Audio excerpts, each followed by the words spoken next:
of Making Australian Migration Easy. I'm Rhea Favole, your host, and the CEO and founder of Solvi Migration.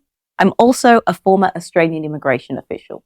Today, I'm here to share with you how to successfully plan your migration to Australia via the skilled nominated and skilled independent programs. These are fantastic opportunities. They do give quick access to permanent residency, and now I'm going to put my years of policy experience to work to share with you how these particular immigration programs operate.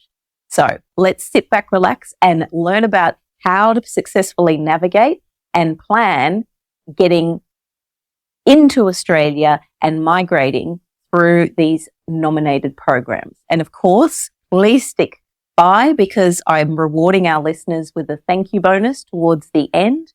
And let's get going.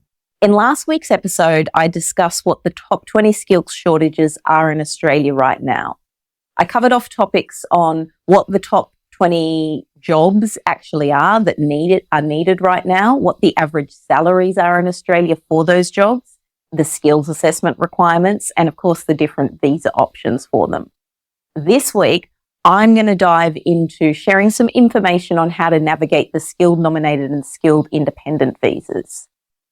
We're going to have a chat about what are the nominated visa types that I'm talking about and skilled independent, some of the pros and cons of these programs, and of course, some of the common mistakes that I see. So perhaps you've heard about Australia's skilled nominated or skilled independent visa programs. And you might thought, sounds easy enough. I'll just get 65 points. Well, today's episode, I'm going to talk to you about how to understand those programs more closely so that you can improve your chances of actually getting an invitation to put in a visa under these programs.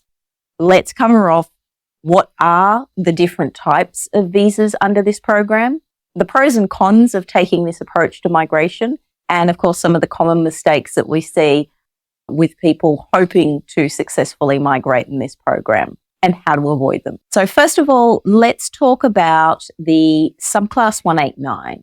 And this is the skilled independent visa. A lot of people, very interested in this one because that is permanent residency. So the thing to understand about these programs, first of all, most people understand that you have to put in an expression of interest. And this is done by the Department of Home Affairs website through their Skill Select. What you need to understand specifically about that is with the subclass 189, yes, there's minimum requirements such as achieving the 65 points, but more broadly, you're going to have less opportunities under this program. You need to understand with your particular occupation, even though you might see it on the list, is it on a high priority list? Because they're going to give out, for example, right now, registered nurses are number one. If you're a registered nurse and you're on that list versus another, say, a trade or ICT profession, you may be limiting your chances of actually receiving an invitation if you only put in for this particular visa. The reason being, there are a limited number of visas. They're very specific with which occupations they will invite. And just because you have an occupation, you have skills for an occupation that's on that list, and just because you meet the number of points doesn't mean that you're going to get an invitation. So there's no guarantees. But you also need to understand that there's more limited opportunities under this program. So just to, it's useful in this sense to have proper advice and to understand when the invitation rounds are coming out, have a look reflectively at which occupations they said they would invite, how many invitations have already gone out in the last round to those occupations. And then you'll have a bit more of an understanding whether or not you've got a good chance of receiving an invitation under this program. The next two subclasses that I'll talk about, the subclass 491 and the subclass 190, both part of the state and territory nominated program. So for these particular visas, again, yes, the points important, but what a lot of people don't quite understand is each state and territory can actually determine the point requirements. So all of them will have, for both of these programs that I'm discussing right now, there is a minimum of 65 points. But some jurisdictions may decide that they won't invite people unless they've achieved, say, 85 points or whatever. So you really need to understand with the state that or territory that you're putting an expression of interest to be nominated, you really need to understand about whether or not your points that you have got calculated meet their specific requirements. Then the next thing, and this is in a similar vein to when I was talking about the subclass 189, people limiting their opportunities by thinking, right, my occupation's on the list and I've met the points requirement, so I just go for that. I see the same happen between these two programs. So between the two visa subclasses, the subclass 491 and the subclass 190, which are both state and territory nominated. So the subclass 491 is a provisional visa. It's valid for 5 years. After 3 years, you can apply for permanent residency independently, though, a viable option. It is more limited in that there are only specific postcodes, which are regional parts of the state that you can live in. And you must remain living in those states until you receive permanent residency. So that's the subclass 491. Now, for this reason, a lot of people will go, no, I'll just nominate for the subclass 190 because that's permanent residency and I'm not restricted with where I live.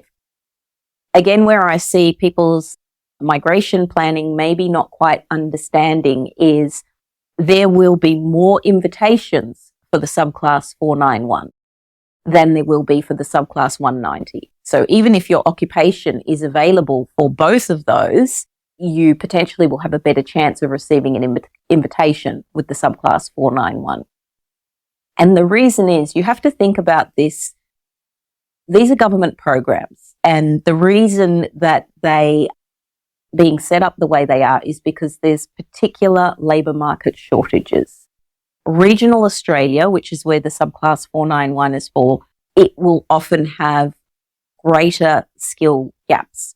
So the reason they will give out more of those visas is because when you're granted that, you will continue to live in those regional parts of Australia.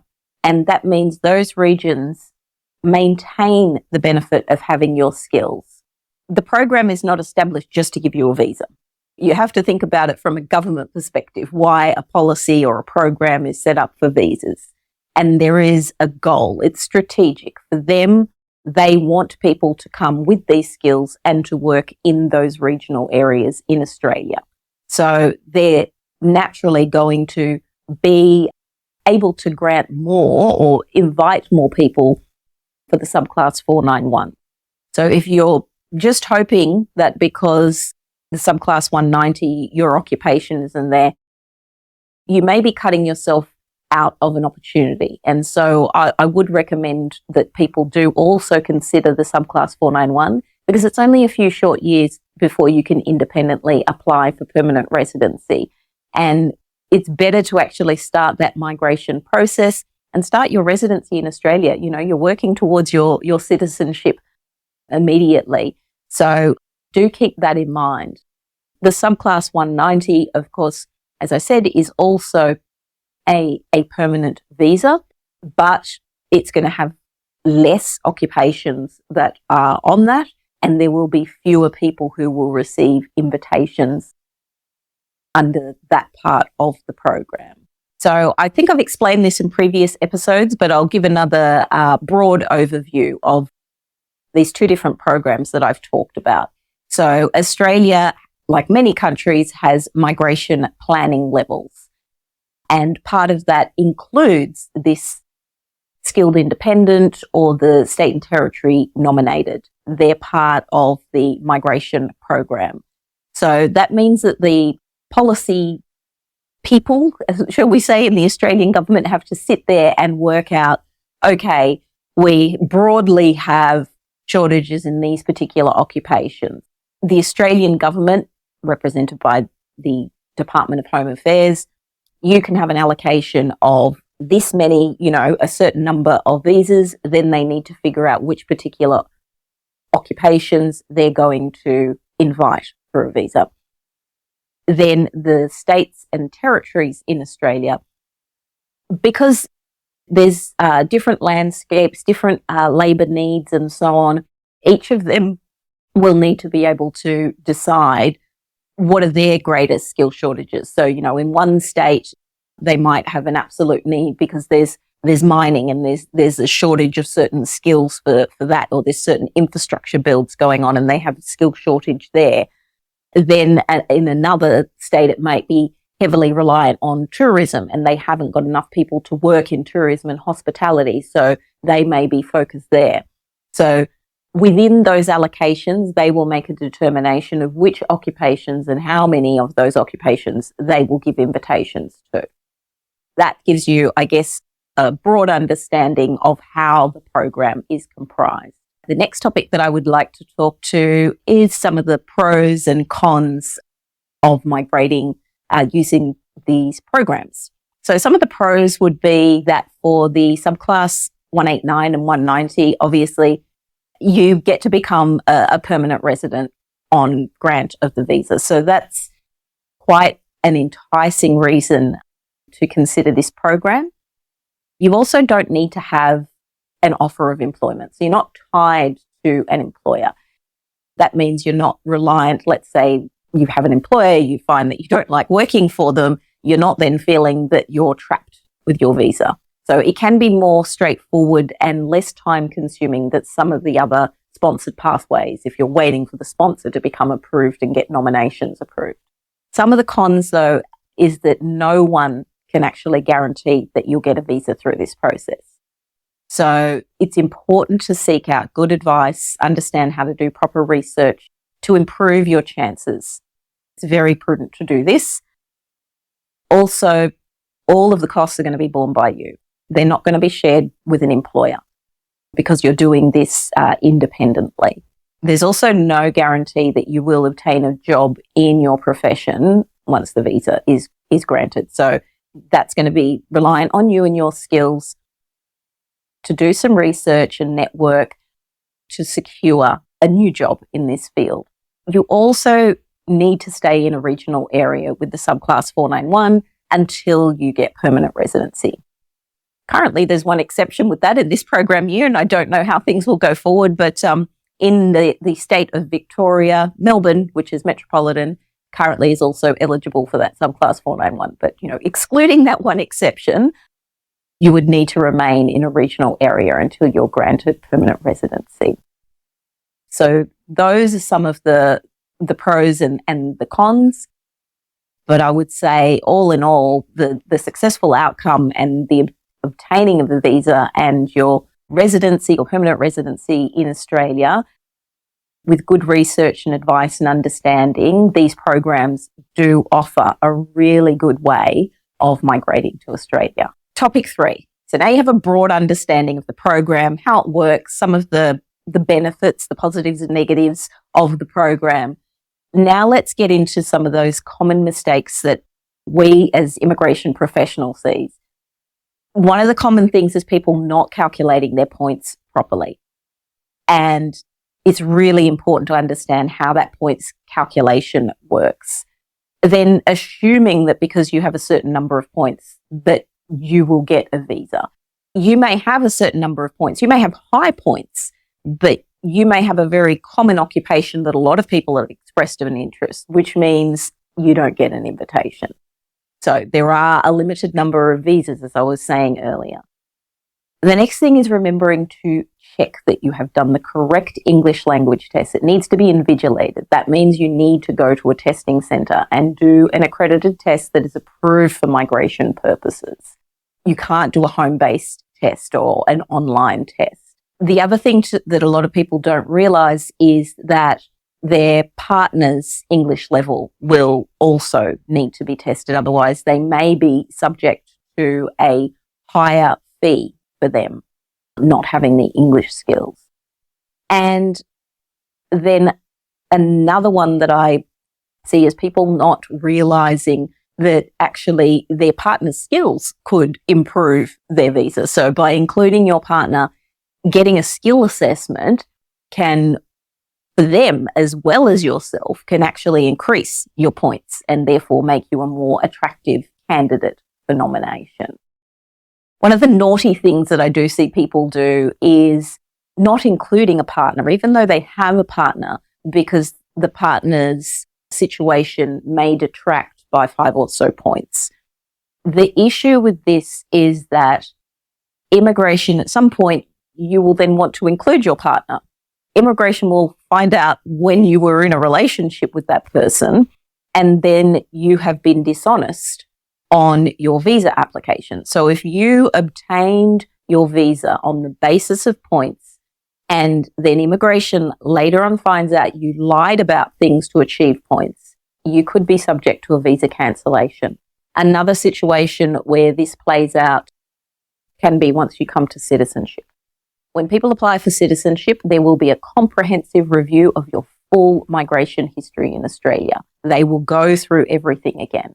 So if they find that you have not been honest, you've not shown integrity at any point of the process, you may find that you get to that point, and I have had clients where I've had to represent them, they face a cancellation of not only their chance to get citizenship, but a cancellation of their permanent residency because they never genuinely met the requirements of that visa at the time. So really important to be very truthful, really important to understand what you can include towards your points. Make sure that your tests and your skills assessments up to date. Do they need to get renewed? Making sure you've had the correct type of police checks and so on. Just make sure that you're honest and upfront. And I would always recommend that you get an immigration lawyer or qualified migration agent to help you from the beginning. So before you even go and lodge your skills assessments, to make sure that you're going and getting the right occupation and right type of skills assessment, and even to get advice on what documents are going to be required for that skills assessment. All of these things follow through, and if done right, it could be a fantastic opportunity for you. If not done correctly, I've seen people who can be quite frustrated because they kind of miss the round, they've made mistakes, and then they don't get an invitation because of this. So really important to make sure that you understand and don't get caught out with some of these common mistakes. There is a lot of information on the immigration website. That's the Department of Home Affairs website. I will pop a link in there in terms of the skill select expression of interest, where you submit your expression of interest for these programs. So let's recap what we've gone over today. Today, I really wanted to drill down into this fabulous program, which is the state and territory nominated or the skilled independent programs, just to explain how they work. We talked a little bit about the different visa types that are within this program, some of the pros and cons of trying to migrate to Australia under these programs, and some of the common mistakes that we as immigration lawyers and migration agents also see clients make when they're making an expression of interest, or even when they come to the stage of submitting the visa application if they are able to get an invitation. So thank you so much once again for joining me on Making Australian Migration Easy. As a special thank you, and if you're ready to actually get that assistance that I love to tell you all about, please go to our website. That's www.solvimigration.com.au. That's SOLVI migration.com.au. Click to book a consultation. And when you come to pop in your payment details, enter this redemption code. The redeem code is 50OFF, that's 50 off, and you will receive $50 off your first consultation. Thank you for joining us. Please do like and subscribe and share this with others And of course, feel free to let me know in the comments if there's any particular issues that you would like me to cover off in future.